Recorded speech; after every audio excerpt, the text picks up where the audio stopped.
Okay, welcome back, guys. Today we're going to continue our Googlebot drawing.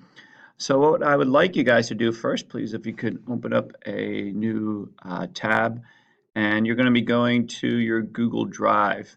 So up here at the top right, again, I like to go through my Google Apps. So I'm going to go into my Google Drive. And since I just completed this lesson or Googlebot drawing, you'll probably notice that mine is up here at my quick access. As you can see, Googlebot drawing. If you can't find yours up there, you could even go into recent. You should find it through here, or you could even go through your drive and dig through some of your files. So whatever is easiest, but let's get this Googlebot drawing open.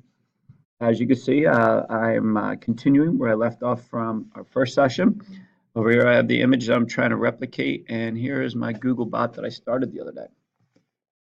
So what I'm going to do here first, just as a quick recap or just a little review from earlier, you guys will notice that I used a shape as a trapezoid, and this trapezoid again can be found up here in our shapes, and you guys can see a multitude of shapes.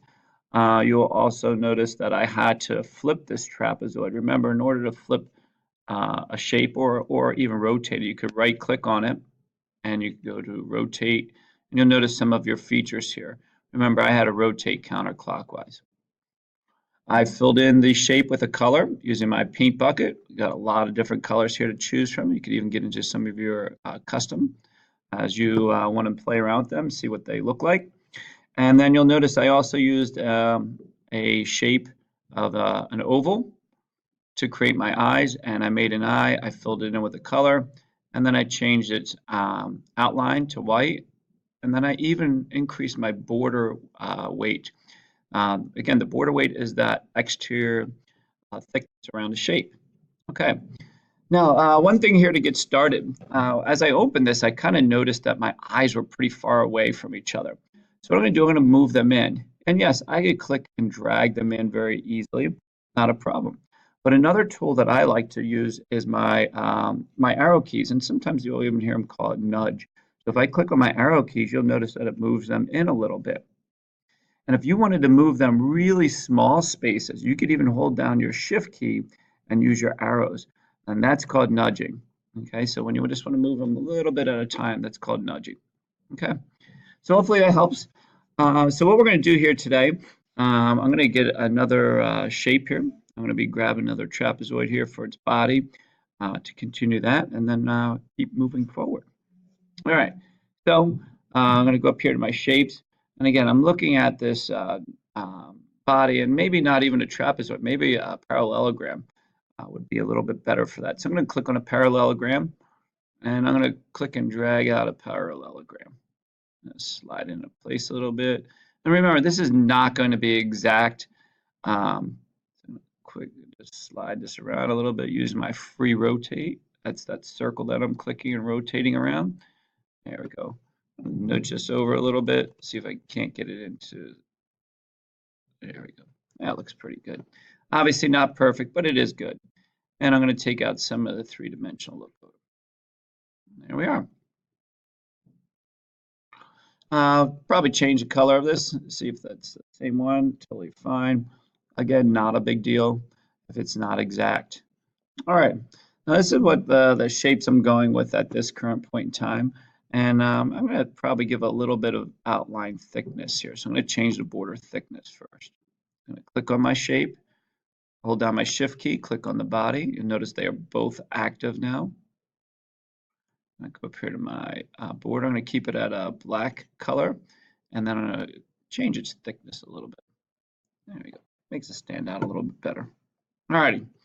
Now to get some of this three-dimensional look, I'm going to put on a three-dimensional look here. So I'm going to grab a shape, and the shape I'm looking for, I'm going to use a trapezoid here. Click and drag this out, something like that. Need to rotate this here. I'm going to go clockwise. And obviously it's not exact, but I could get this in here. There we go. I'm going to drag that down. Maybe bring this in a little bit. There we go. And I'm going to get rid of some of that three-dimensional look out of it.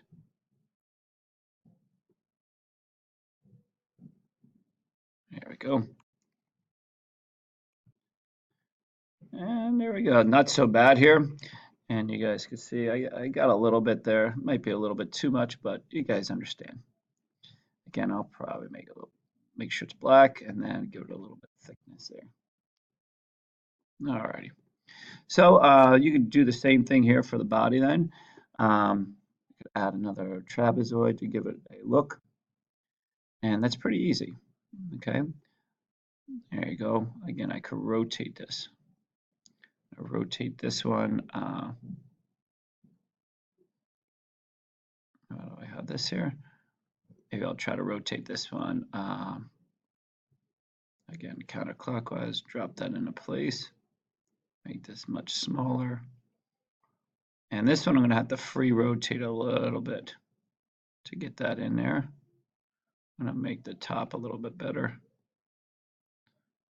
Maybe get rid of some of that 3-dimension. There you go. So guys, you're going to notice a lot of this is trial and error. You'll notice that mine is not perfect, but you guys can work with some of these, see how it works for you. Make sure that the shapes line up how you like them, and then you guys can work from there. Okay, so that's some of the different shapes you have available and how you're going to work them into place. A couple other things here that I'd like you to see here is some of these other shapes here. What I'm going to take a look at is the curve, so I can make this smile here. So I click here on the face, and notice wherever I click, that's where it's going to bend. I'm going to click again, and then I just click again, and I get that little curve there that I'm looking for in the face. Now, if I want to change some things to it, what I'm going to need to do is click on my select. I can click on that face again. I can make that smile a little thicker. Make it 4. There we go. Now it comes out pretty good. Okay. Another shape I'd like you to take a look at while we're here is something called our polyline. Our polyline is great because I can make all different shapes.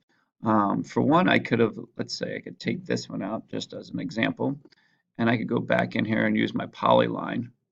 And notice what I could do with a polyline. I could make specific shapes just by clicking and meeting these shapes up. So instead of even using my trapezoid, I could use this thing called a polyline, and it probably fits even better now that I look at it than what we used here with our trapezoid.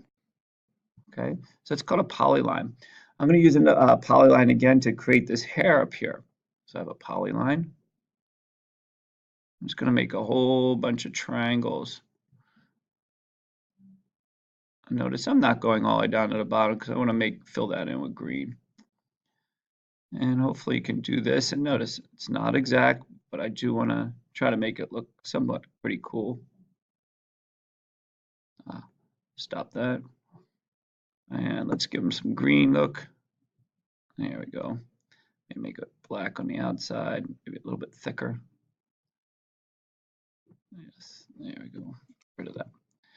Now, you're going to notice that I didn't get it in exactly how I wanted to, but I could always maneuver it, or better yet, probably just do it over again. And again, I could I'll try to come all the way down this time to make it look a little better. I'll make this one look a little funkier.